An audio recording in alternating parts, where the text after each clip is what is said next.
All right. Hi. I am Nimrod Zarking. I tonight am running a scenario called Antidiluvian Park. Antidiluvian Park is a scenario for Mothership First Edition, and it comes from a set of 5 scenarios in brochure form. Terror from the Cosmos, currently available on Kickstarter from Tempest Tome Games. I'm Lester. I'm playing Milk, a former theme park mascot character actor person who took on the role of Balaam's ass at the theme park and was very devoted to the role and is now out to get revenge for being fired. I'm Elisha. I play the role of Murgatroyd the android, who has recently become a possession of Milk, Lester's character. They are along for this mission as a tool, essentially. I'm Gennaro. I'm playing Richard, and I'm here to serve the Pope in whatever way I can. And I'm Heather. I play Rossi. They are also a Marine and are combat buddies with Richard Dixon. Is it really pronounced Rossi? I've been getting your name wrong this whole time. I'm so sorry. I don't know. You say it how you want. So last time we got our mission from the Space Pope to destroy the theme park or steal their shit. Yeah, something along those lines. You're stealing. We have a bomb. You're stealing their central supercomputer, ARC. Right, which will result in the theme park not being good no more. So essentially destroying the theme park.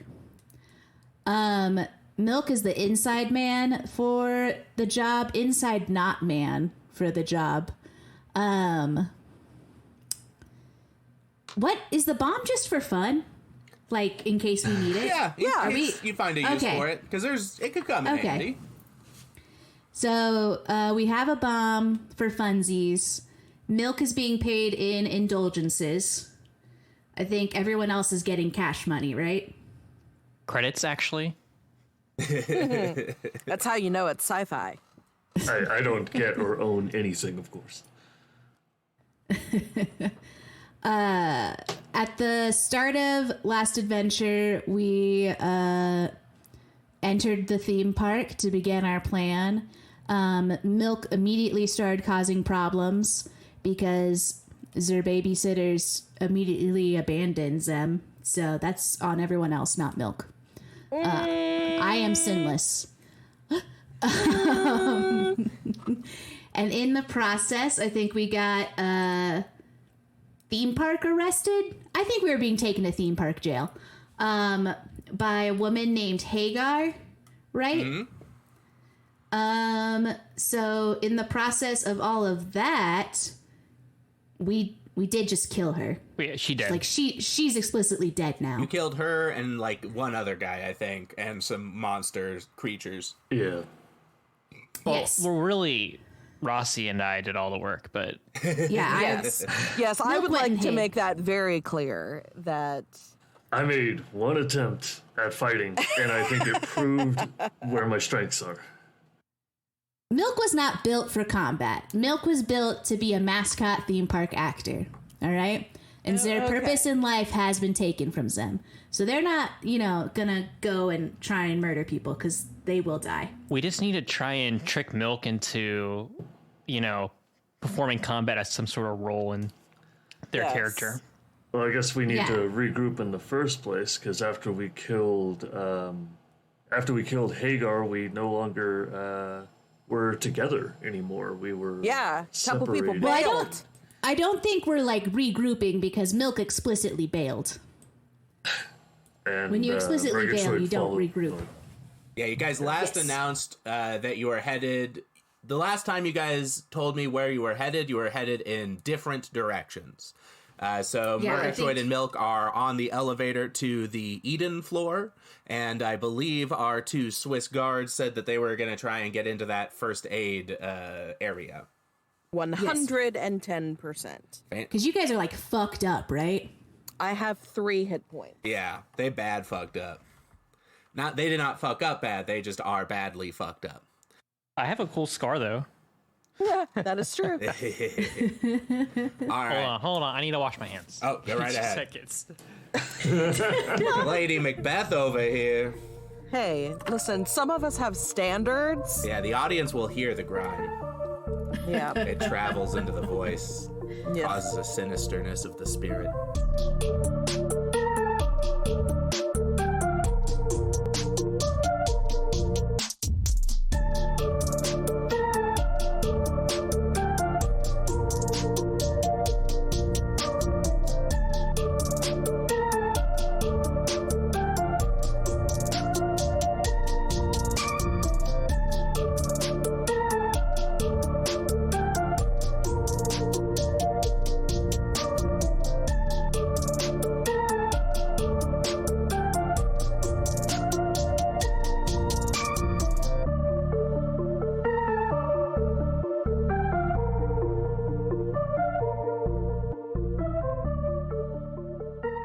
So since Milk and Murgatroyd are just like sneaking about, would it make the most sense to start with Richard and Rossi? No, because you guys are opening in a cooler area, so we're gonna start with you. Oh, okay. Well, alrighty then. Very good. Sounds good. Yeah. All right. So the elevator deposits you in a small lobby with a ticket kiosk and 3 hoverpod docking stations. 2 are empty, but 1 hoverpod has just returned to deposit a couple who struggle to wrangle their spasming, wild-eyed son. Through the windows between the hoverpod docks, you see an insane computer's Garden of Eden. Trees of muscle fiber with gnarled fractal branches, hooting beasts with tripe for skin, bat things with stingered thumbs, and 2 sky-colored hoverpods circling an impossibly turquoise lake. Let me see if I can pull up the map for that level for you. Should have done that first. My apologies. Is it impossible in the sense that it's unnatural, or is just the color of turquoise is just impossible? Unnatural. Good question. Yeah, so it's turquoise. Was it a good question? It's the kind of turquoise you're familiar with, but it's also the kind of turquoise water is not actually. It's like cartoon water. Okay. Like that putt-putt water. Exactly. Yeah, putt water. Gross. Like juicier. So are we on the Eden floor now, or are we on a different floor and we're just headed towards the Eden floor? You're on the Eden floor. So if you look in that leftmost corner on the map I just posted, you guys are in that little elevator. And there's also like restaurants and like a little snack bar and stuff that I didn't bother to put on there. Use your imagination. There's like one security guard here who doesn't seem to be having heard. I think he's like getting some chatter, but he's like still listening to his radio. Are the hover pods like free use for anyone at the theater, at the theme park? It's not free use. It's like 50 credits. Oh, okay. But it's like if you were going to feed animals at a petting zoo, you just like put in 50 cents and then you're free to go. Okay. I feel like the best move for us right now is to go take that hover pod for easier movement. So we want to talk about the crustacean chimeras we just saw. Have you seen those before? Did we decide whether or not Milk had seen those before? So real quick, do you guys want to have that conversation in the lobby or on the hoverpod? It does, it'll be different depending on where you have it. So Yeah. Well, walking to the hoverpod, I suppose, because that's where we're going. The high stakes conversation. Right. Yeah. I kind of feel like Milk is kind of one track mind. Mm-hmm. So I think it makes the most sense to have the conversation while Milk is actively doing something else. All right. Because I don't know that Milk would actually care about abominations. Perfect. In that case, in order to answer your previous question, Lester, the crustacean things you've never seen under their mascot uniforms before today. But those were explicitly the mascots that were hired to take your job. All right, so I'm just hostile towards them. The fact that they're abominations doesn't really track. The issue is that they took my job. Exactly. And I think as you guys are at the threshold of the hover pod, you walk past kind of like a big Chad father who's got like his arm wrapped around his son who's still having some kind of religious experience, while holding up a camera and kind of smiling with his like jerking crazy kid, while the mom kind of like covers her face on the other side of him, looking away from the scene. And as you guys are walking past them into the hover pod, you see the guard from kind of the opposite corner of the room say, excuse me, like clearly projecting his voice in your direction. What do you do? I don't think Milk has ever listened to a guard in his life. That seems right. In their life. Go ahead and roll speed to see whether or not you're able to proceed before you're interrupted. I'm going below speed, right? Okay. I got a 22. All right. Which is below my speed, so I succeeded. Murgatroyd, are you also going to jump into the pod? Yeah, I mean, I will jump into the pod, definitely. Just whether or not I try to diffuse the situation. But if we're going fast enough, I guess I'll just move along. Yeah, I was gonna say you can diffuse or you can bail, but those are conflicting options right now. Well, if I don't make it on board, I can diffuse, and if I do make it on board, then we're still together. So I think I'm just gonna go for it. 17. All right, good start to it. Wow. The guard is like still kind of trying to, I think he's like stuck shoving his way past the dad who's like, bro, you're in our picture, as your hover pod doors close, and you guys are able to get into the pod. You find that the pod does have some controls within. It has a simple steering wheel, and it also has like basically the entire interior and bottom of it is a giant touchscreen kind of projecting what's outside the pod, and you can select different menu options to get different kinds of trivia about the park, different kinds of like theological readouts, things of that nature. The pod immediately begins to make a beeline towards the impossibly blue lake. And I think I'm going to pause you guys there as we go ahead and check back in with our Swiss Guards folk. Rossi and Dick Dixon. You guys are in the blood-soaked hallway. There's 2 human corpses and at least 1 inhuman corpse in the hallway with you. You know that the facility is definitely aware of your presence. There aren't any alarms because they probably don't want to disturb the traditional park goers. But you guys are canny enough agents, like you know to expect that you are going to be, people are going to be on the scene relatively soon in order to check out what's up. I'm going to go ahead and upload the map again for this area just for ease of our reference. So you guys are planning on going into first aid, was what you last told me. You're right next to the security center. And what you are going to notice as you try to get into the first aid area is that since the battle, since the start of the battle over the course of it, the door does appear to be locked, and you can see through the little window inside, there's some kind of crude barricade through there as well. So it's got like one of those kind of narrow post-Columbine school door windows that you see sometimes, where you can just kind of barely see through. And that is mostly obscured by just like random shelving and stuff that's been shoved in front of it. I have one last shotgun round. Can I use that to bust the door open, do I think? Yeah, potentially. I don't know that I would necessarily advise using your last shotgun round on that, truthfully. If you have, like I would allow you to use the butt of your rifle on that if you wanted to do it as a strength check, for example. Okay, I gotcha. Yeah, just thinking, strategically. Trying to get a feel for how locked this thing is. I guess I would definitely probably try just forcing it first with my body. And does Hagar have, or Gorpus, what was his name?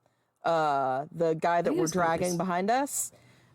It was something like Gorbis, I swear. Oh, that's right. You only have one corpse, but one severely injured fellow. Right. He's like unconscious. I think it is Gorpus. Like, I think it's true. I think you are correct. It's just pull Gorbus that? with a B. Gorbus. My apologies, Mr. Gorbus. Are you like saying that to him? No. That was all out of game. But would either of them have like a pass card or a scanner? Are there true. chips in people's hands that we can like wave their hand over the thing and get in? What is Rossi's like overall stat? Because you're like 2 HP or something, right? Yeah, I have 4 hit points. Okay. I'm real bad. Gotcha. Didn't you lose an eye or something? I lost some of my mouth. Yeah, I didn't. Okay. I didn't lose any body parts. I'm just very, very, very, very hurt. I'm gonna point before I even try and unlock it. Then I'm gonna point my shotgun at. I assume Gorbis is just on the ground. He is unconscious. Your last move was to punch him unconscious in the back of the head. Okay. Well, then I'm gonna try and unlock the door with the butt of my gun and direct Rossi to search him for a key card. All right. Go ahead and roll strength. I fail. All right. Go ahead and take a point of stress. Out of curiosity, how bad? Like, what did you roll? 76. 76. Oh, wow. So not quite a critical failure. Very nice. You don't fail. You don't get in. And there's a really loud clang that comes out from the sound of it. Rossi, go ahead and roll speed or intellect. I'll let you choose. Okay. It's locked up good, Rossi. Oh. Yep, sure is. That's a critical failure. Oh, awful. 88. 88. Let's see here. All right, so first off, take a point of stress. All right.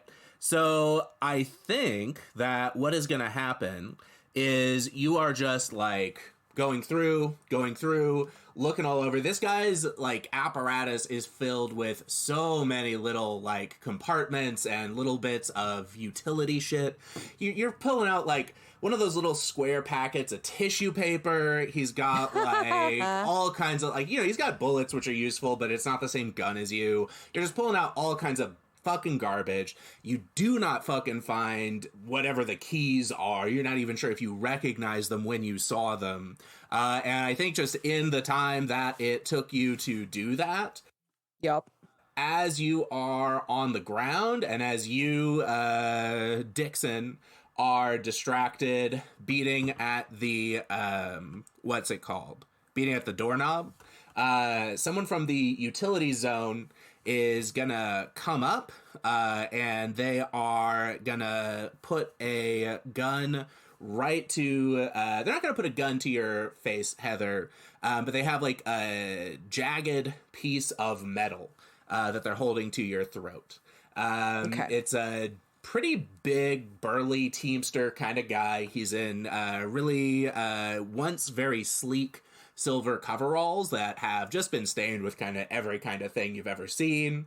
And he grabs you by your injured shoulder, has the gun to your throat, and says, fucking freeze, while looking at Gennaro. And that's why you're going to roll on the panic table for that critical failure, Heather. Okay. I rolled a 15. Is that... I have I've got a little curveball I want to try and throw at you here. What's your curveball, Gennaro? Okay, so I want to reach onto my comms unit, and it's been established we have an inside scientist. Yes, you do. Dude working in here. So I want to reach my little comms unit and say, the snail has been salted. All right. Communicating to our scientist friend on the inside. Beautiful. I will let you roll. I'm gonna let you roll intelligence plus military training, and if you succeed, you will get to tell me what that means, and if you fail, I get to decide what that means, and if you critically fail, it will definitely mean something very bad. I don't know what I want it to mean. Well, maybe try not to. Don't roll too well then, I guess.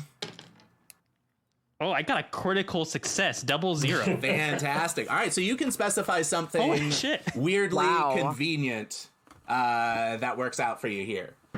So the snail is salted. I think that means that your inside guy is actually somehow really well positioned to help you out in this moment. So what do you think that advantage is going to be that he had? You know what? You're next to a bunch of bloody corpses, or at least one, and he's looking like an aggressor in this situation. You could have somebody come in and turn it around. This crazy guy with a jagged piece of metal is. You're killing saying folks in here. Mr. Inside Man's gonna appear on the scene here? I think that could be helpful. Yeah, that's an idea. So he comes in to basically vouch for that story. Yeah, okay. So after I say that, I guess I'm gonna go say to the guy, "It's cool. We were just running a basic drill, and there was an accident." You see a guy with kind of shaggy dark hair and thick black glasses poke his head out of Big Al's office. And you do see that he has like a very tiny black earpiece in one of his ears. And he fucking looks at you, looks at the guy with the knife, and he screams, "Holy shit, Grant's fucking lost it." And the big guy with the knife, like, kind of looks around, like he immediately stands up because he's like, "What the hell?" And a giant dude and another security guard come out of Big Al's office, in addition to your inside man. The giant dude is a 7-foot hulk of a man, gut and biceps alike, straining the seams of his white silk suit.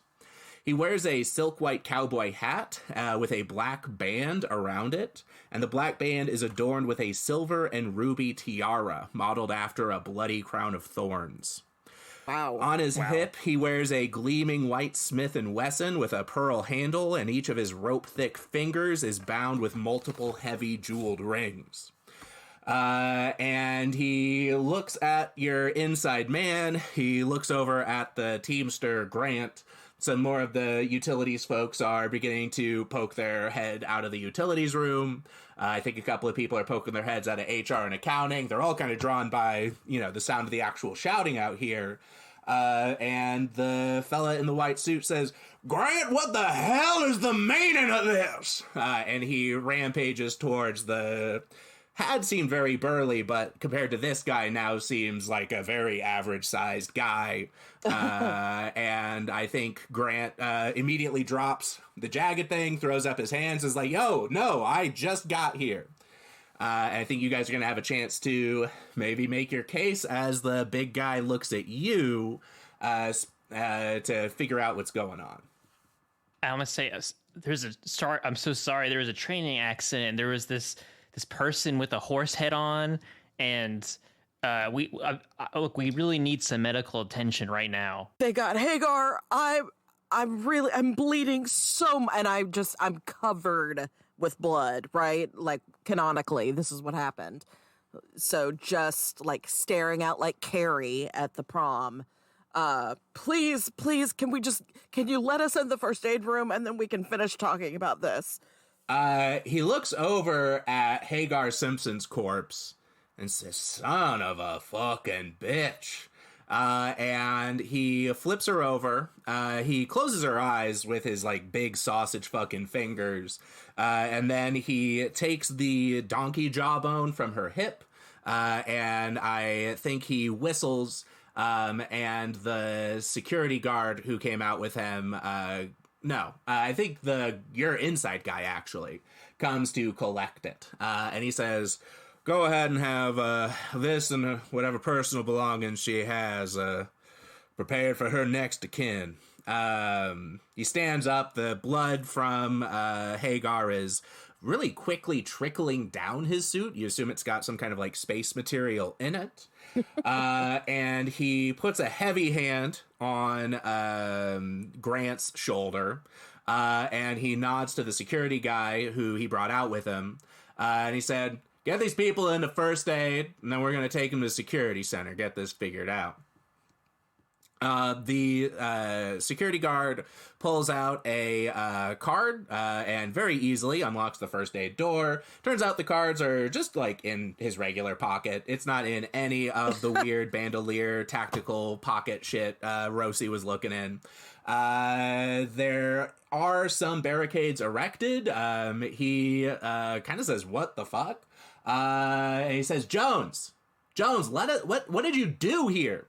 And a lady comes up covered in some kind of like milky white fluid and helps the security guard dismantle the barricade and let you guys in. Inside, there is a creature that has been restrained. It looks almost like a young boy, but its skin is silky and a little too smooth. And its teeth are robin egg blue, arranged in a zigzagged pattern. And it seems to have some kind of broken injury, some kind of major injury on its leg, and it's lashed to a table for treatment. But there is one table that is available to kind of lay out on as you get treatment, and they're able to get a few supplies and things like that and treat your injuries.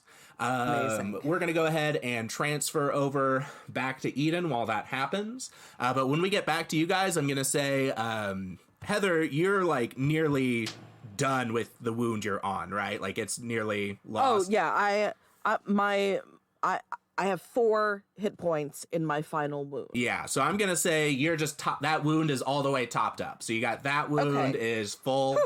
Gennaro, where are you at? I am like 1 hit point into my final wound. So I have 16 hit points and I'm at 15 on my final wound. Got it. So I'll go ahead and say that you get like your current wound is topped up.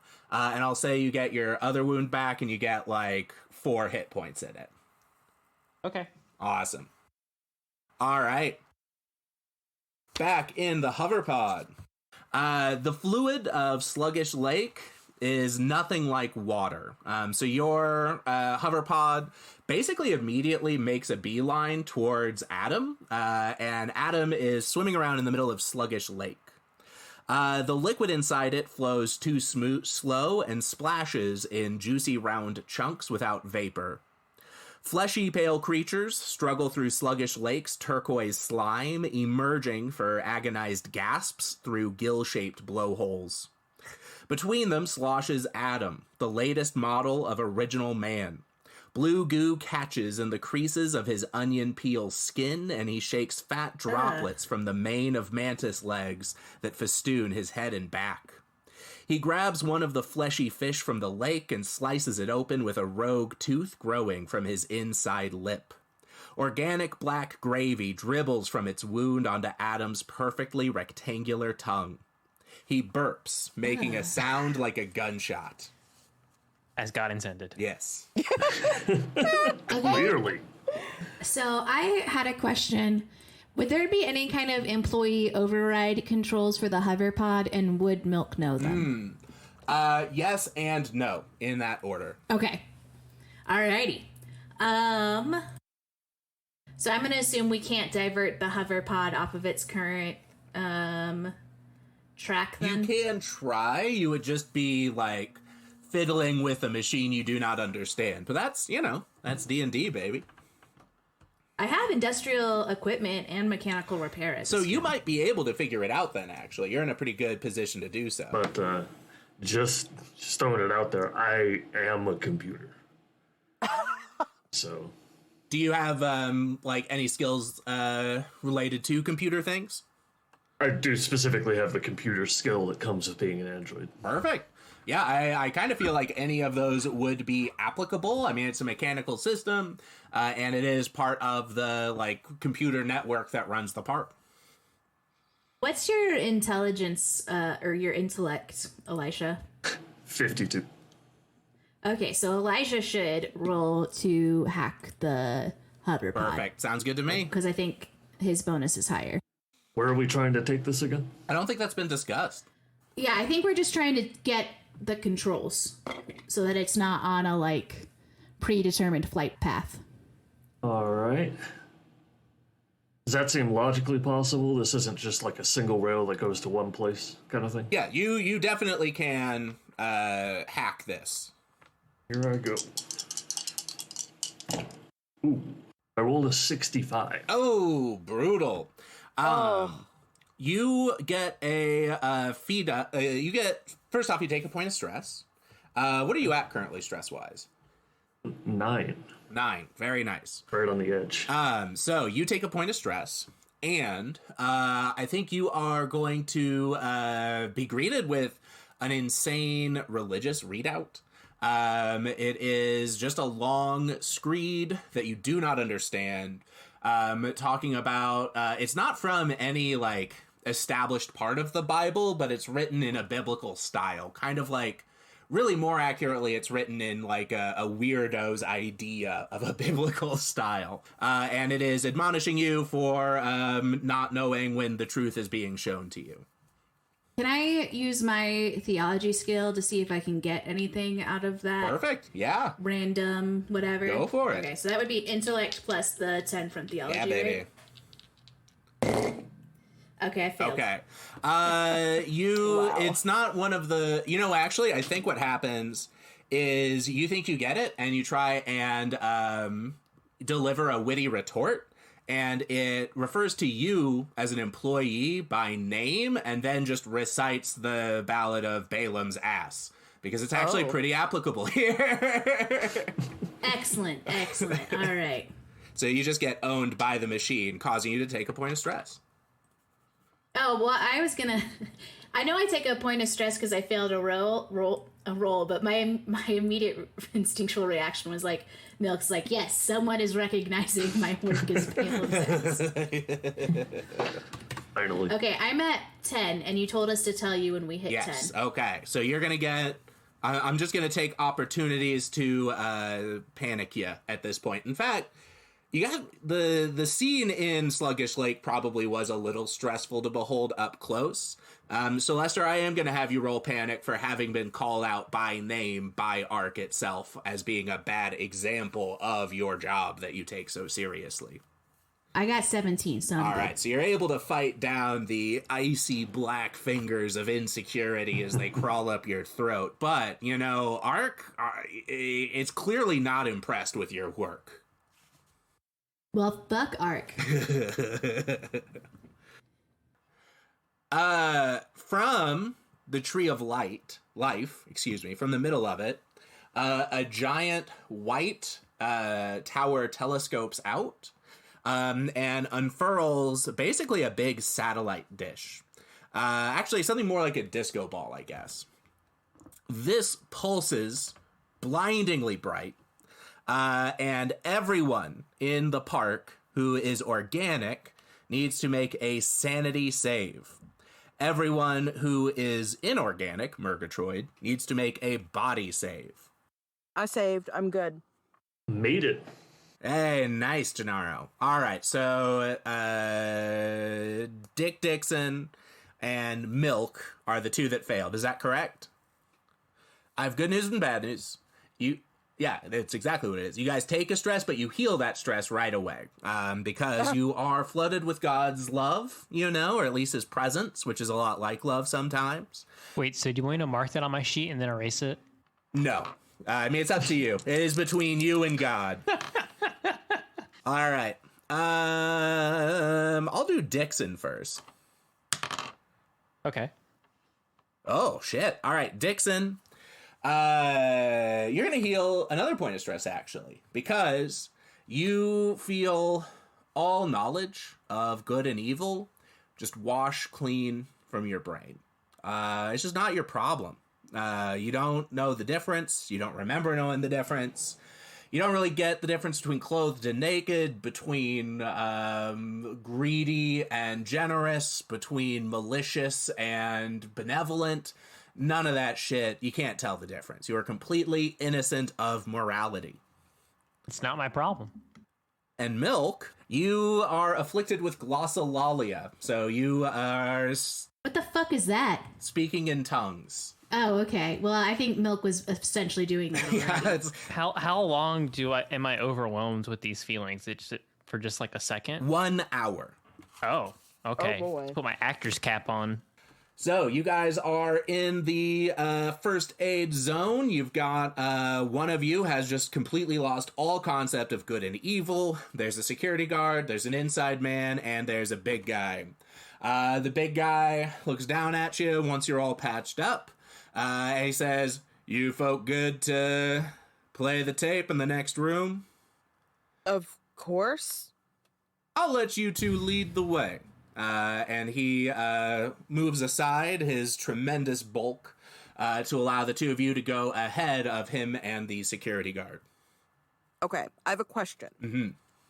As we're moving from one room to the next, can I read the room and look and see if there is an emergency exit, if there is I'm thinking about Disney World, right? Mm-hmm. You've got all the tunnels for the cast members to get back and forth without going into the front-facing part of the facilities. For sure. Is there something like that here? Roll intelligence. Ugh. Yeah, I think that unfortunately is going to be the most applicable one. I'll let you add military training just because I want you to get this plot hook. But Because if you you're don't, benevolent? right? Yes, moves the plot along. You know, if you guys wanted to work together, I would be very inclined to give you advantage on that. Yeah, I definitely think Richard's self-preservation instincts would, very much be present still. Absolutely. So. Yeah. And to juice the pot just a little bit more, whoever has the higher intellect, I'll just let be the one who rolls with advantage. Probably not me. I have a 30. I'm at 33. Yeah. All right. Well, first one was 97, so that was a bust. Second one was 4, though. All right. Ooh! All right. Ooh! I think as you guys are making your way into the hallway, you notice that Big Al's office door was left open.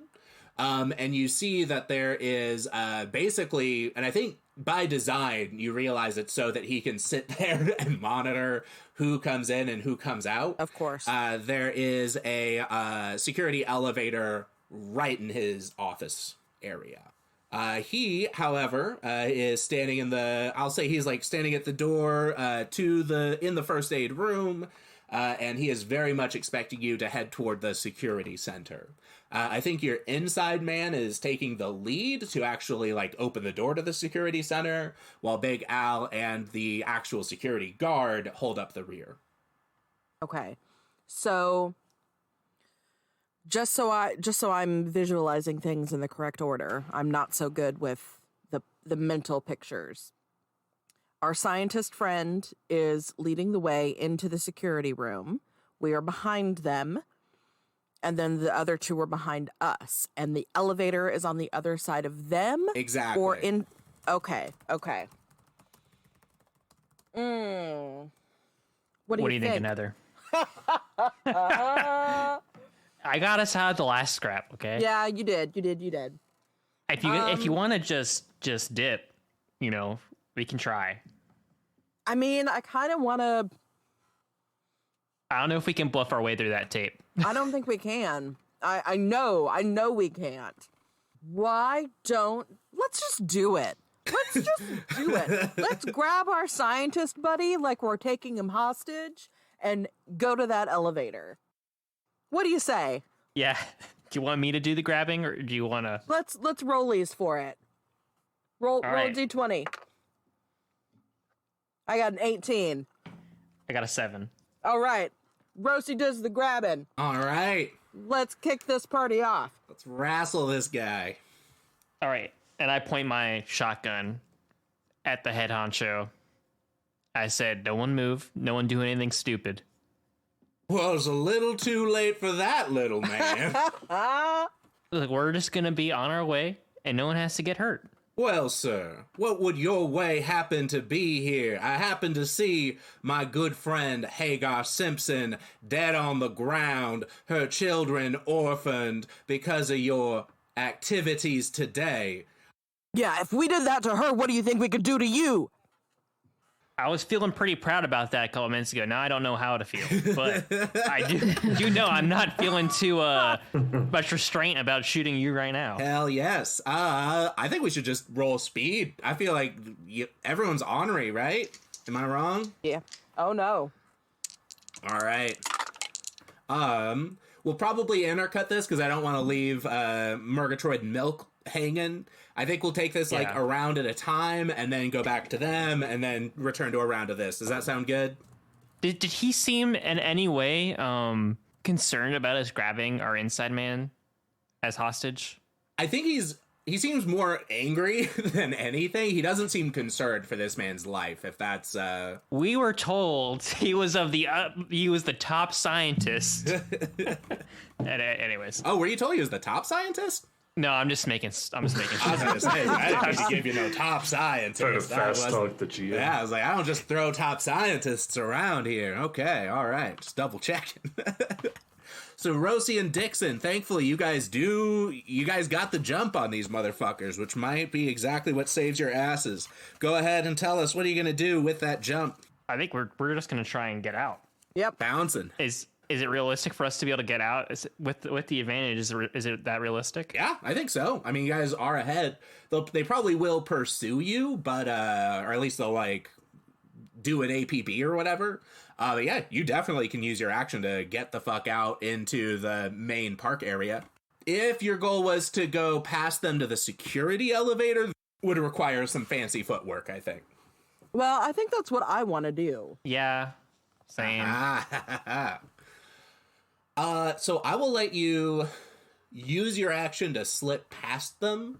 And if you do that, I'll let you get like to the area of the hallway outside his office. But I don't think you'll be able to get onto the security elevator this round. Okay. Yeah. How about we both have actions here. Mm-hmm. And outside of myself, who's in the room right now again? Is it just the boss man? It's you two, the boss man, a security guard, and the inside man. So one thing the Big Al thinks that you guys are outnumbered, but actually he and the security guard are outnumbered, is one way of thinking about it. Because he doesn't know the inside man is an inside man. Could I use my or jump on them in any way to try and disarm the security guard? I don't see why not. Yeah, I would probably make that a combat roll plus military training to get that shit out of his hands. I can do that. 27. Nice. Woo! All right. You successfully rip the pulse rifle out of his fucking hands. I think the security guard will go ahead and go first, just because he's the most, immediately aggrieved. The security guard, I think, is gonna just try and fucking punch you, I guess. And he is gonna fucking miss. I think he's like a little thrown off by you guys successfully getting the gun out of his hand. I kind of picture it as like one of you maybe like shoves him while the other grabs it or something along those lines. And I think he's just reeling too much to respond effectively. Big Al, on the other hand, is going to pull out his pearl-handled Smith & Wesson.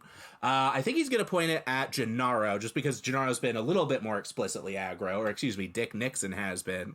He's going to say, like, bad fucking move, boy, and he is going to hit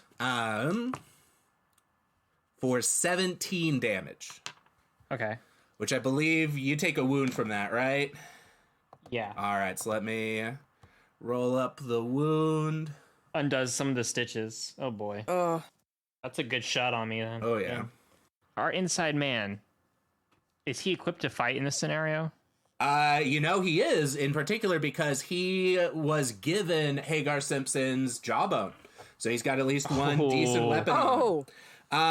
You are not down from the impact of the bullet. So I think you are wearing, like, your armor has been blown to smithereens by now. But just the remnants of it are kind of why that much damage manifests as, like, blunt force instead of, like, bleeding out. So Yeah. you are just knocked right the fuck on your ass again. But you've still got that guy's pulse rifle on you. The inside man is gonna go. I have to really think through where this guy's at. All right. I think he's willing to die for the Pope is where I think this guy is at. So he's going to go ahead and... I love this man. My kind of person. Oh, man. All right. He fucking runs up on Big Al Crichton, and he gives him a nasty slash right in his shoulder. He chops off one of Big Al's arms. So it's not it's not his gun arm, but his other arm is on the fucking floor, and he is bleeding severely. These are uncivilized people using these kind of weapons. Wow. Oh, yeah. And this is the most shocking thing that has ever happened to Big Al. You just see his like pale blue eyes go fucking big as dinner plates, and you can tell like his face goes red for a second, but then it just doesn't. Like his body cannot waste blood on that right now, and it's back to the top of the order. I feel like we have like complete control of the situation. Yeah. I would like to try and take. Oh, I'm sorry. I forgot we're supposed to go back to the M's. I'm so sorry. I'll let you guys. Oh yeah, we can discuss it in The ourselves. M's. Oh, if we want to interject briefly, I think Murgatroyd, thinking back to some of the commands he got from Milk's cousin Emily, I'll say, from Milk's cousin Emily, is seeing that Milk is in a state, Murgatroyd is going to grab on to and hold Milk in an attempt to comfort them. Well, I had also envisioned Milk as being like, I don't think Milk would take comfort in touch from humans. So, No, I did not expect this to end well. can I make a panic check? Yeah, that's great. Thank you so much, Lester. Yes. Okay, well, I succeeded the panic check. How does Murgatroyd see that you're fighting down the panic? What does that look like? I mean, I feel like Milk is probably literally trying to fight off Murgatroyd. Or like... Do you want to go ahead and roll Jerking. combat to see if you're able to get out? Sure. Combat or strength or speed? I guess any of those. I'll do speed. All right, speed. So you slip out like a little eel, a little milk eel. 009 is just a 9, right? Just a 9. All right. It's 900. I super failed. I like just implode on the spot. I can imagine you're like trying to cuss her out, but it's just coming, or cuss them out, but it's just coming out as fucking like, I'm gonna. It is just like, oh yeah, I'm talking in tongues. Which I feel like is not probably that different from how Milk normally talks, since they mostly talk in like Gone weird full Porky Pig. Balaam's ass references anyways. But yeah, I think just pure gibberish coming out of their mouth, that like if we could understand it, just is like a string of expletives. The tone is there. Sorry to bother. I was instructed to do that to comfort someone once. If you want me to never do any sort of intimate actions in the future, just say the word. Milk's gonna continue talking in tongues angrily. Murgatroyd, would you feel comfortable taking a point of stress from just that social ambiguity, since I know you are, Yeah. And you know, because it's me failing in my function in Murgatroyd's eyes, yeah. That's kind of what I was thinking, like, you're a customer service droid of sorts, and... So, interestingly enough, that does put me past 10. Oh, so next bad thing's gonna be a bad thing, I think. All right. What are you guys, did you guys land the pod yet? I can't recall. Or were you talking about landing the pod? I don't think you ever. I just talked about it, and I don't think you ever like actually said whether or not the pod. Oh, it can land. So if you wanted to land, it is landed. Do you guys want to try breaking out and hoofing it back to the Banshee zone? But since Milk is talking in tongues, I don't know that there's like really anything else we could do because we can't communicate with each other. Well, you can attempt. And Murgatroyd keeps trying to hug. You guys can just attempt things. Like, you don't have to cooperate effectively. You still can, like, try and bust out on your own. Can I try, would mechanical repair, just looking for like a seam or something in the door to make it like unlatch or whatever? That'd be perfect. Okay. That is what Milk is going to do, partially motivated by just like completing the mission, partially motivated by getting out of small space with Murgatroyd. Yes. No hugs for Milk. Ooh, and I got a 22. Oh, that's a critical success. Yeah. I ripped the door off its hinges because I'm so good at mechanics. Is that the outcome you would prefer? Okay. No. Let me think harder. How, like... I was surprised, so I'm glad we had this talk. Like, how far could I take a critical success in mechanical repair? For opening a door? Yeah, that's what kind of... Like, I am just opening a door, which is what I'm so successful at. I mean, I think... So I'm assuming... You're able to do... My pitch would be, you're able to do it in a way that, like, does not arouse any suspicion anywhere. So, like, there's no... door opened on pod 3 alert at the security switchboard anywhere. You'd, like, just completely stealth your way out, you know? And there's no damage done. This is the stealthiest door opening that has ever happened. Okay. I'll even let you decide if, after you get out, does the hover pod return to the bay, or does it just stay where you leave it? I think just stay where we leave it, because I kind of want to leave it open as a possible escape route. All right. So then... Like, could there be a failsafe in the pod that, like, when the door is open, it just stays there because it assumes it's an employee override or something? I think what you're specifically able to finagle is you're able to open it, and you're actually able to subvert the systems a little bit. So the door is open, but the computer does not recognize that the door is open. So as far as the pod and the computer systems are concerned, you've just landed. It does not actually know about the physical opening of the door. Okay, and do I need to worry about it, like, automatically returning in, like, 15 minutes or whatever, or will it just stay? How many credits are in your account? Well, I think Milk is planning for a suicide mission, right? So, like, just Milk's entire salary and whatever money Milk didn't spend. All right, so yeah, your life savings will be eaten up as it's sitting there, but it sounds like that's not... You don't have a life that you're saving, literally, so... Right. Yeah. Did I mention at the start of this that I gave all my credits to Milk? Well, that was a bad decision. Well, now you've given them to Antidiluvian Park. You've got him. Who may be soon undergoing new management back at the battle. What do you guys do, Rossi and Dixon? Rossi's priority is to get out of Dodge. Dixon, if it's all right with you, I want to grab our scientist and get on that elevator. Is that cool? Do you want to? That is cool. So, given Dixon's state right now, I think he's just gonna go up to the probably disarmed and freaking out big boss and just shoot him in the head. Hell yes. Cool. Very stone cold. Rolled a hit. Damn. It was 25. It's a wound. That means he rolls on the wound table. Ooh, all right. He's bleeding internally. So it sounds to me like we're talking like from a gunshot wound? Yeah, I'm thinking it's like probably a gut wound, like a gut shot specifically would make the most sense.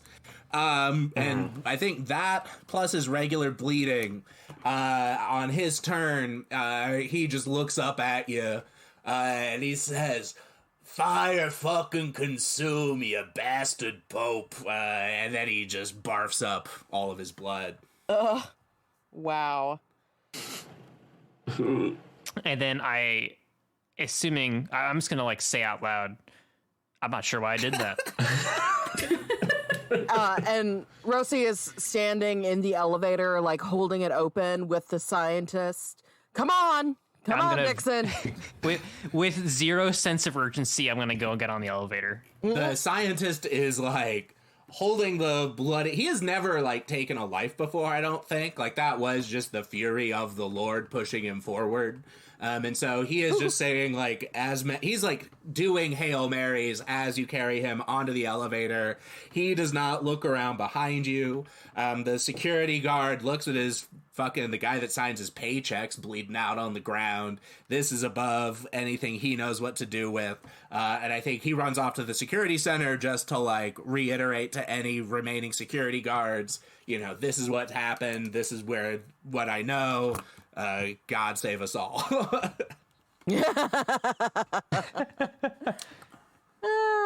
Also, real quick, I got his plasma gun off of him. Ooh. Does that have any ammunition with it? Yes, I'll say it has one clip. Perfect. I'm out of my shotgun. So nice. No more holy rounds.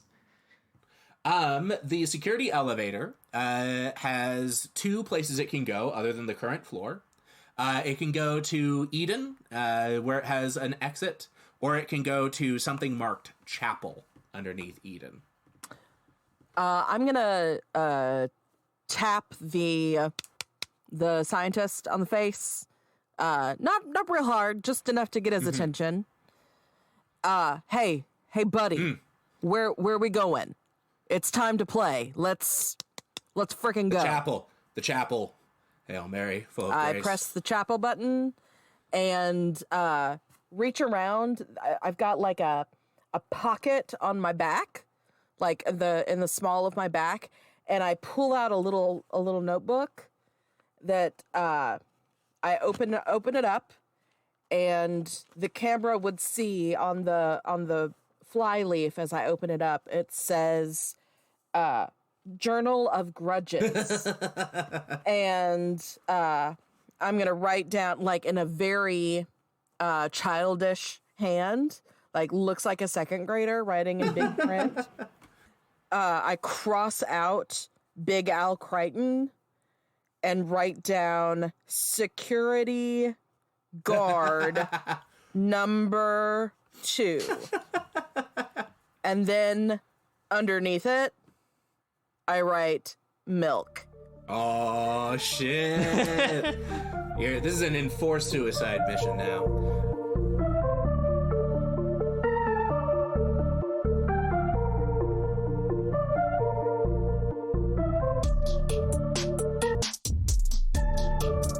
Hey folks, Nate here. Thank you for joining us for another episode, and a special thanks to Gennaro for editing the Mothership episodes, and to Nimrod for GMing. We really appreciate it, and it's been a lot of fun. Also, happy holidays. If you're feeling festive, you can check out our holiday one-shot with guest keeper Mr. Ray from $2 Creature Feature. You can find the first of 2 episodes wherever you get podcasts. Our next episode will release on December 28th. Until then, be safe, be merry, and happy hunting. Finally, if you liked the show, please tell your friends about us. I can't tell you how much it helps to get the word out there. And while you're at it, you can rate and review us on whatever platform you enjoy the most. Oh, and I promise, one last thing. A lot of this wouldn't have been possible without our friends and other creators at the Cast Junkie Discord. So big shout out to them, and thank you so much for all your help and everything that you've done for us. We super appreciate it.